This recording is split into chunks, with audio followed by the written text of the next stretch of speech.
Hi, my name is Abhishek Patel. I'm a founder of Beyond Systems. In this video, we will see the required children feature in name mapping of TestComplete. As a part of explanation, I have already mapped an object with a name form login.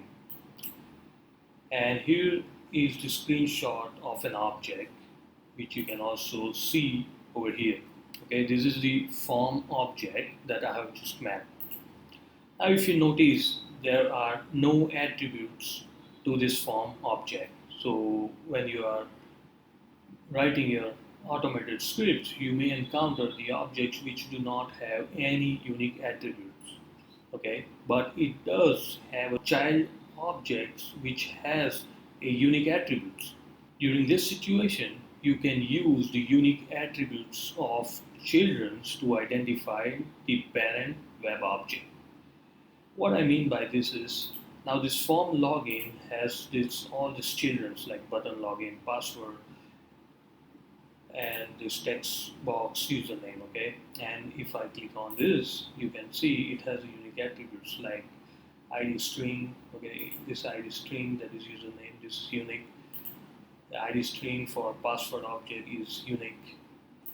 For button login object, the content text login is unique too. Okay.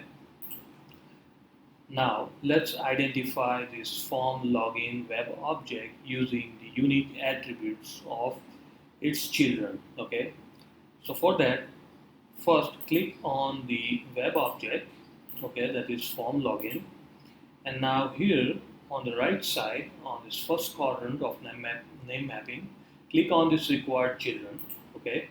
Now select the required children, one of the required children. Okay, let me select this text box username. Okay, so I'm telling the test complete that to identify this form login, okay, which doesn't have any unique attribute,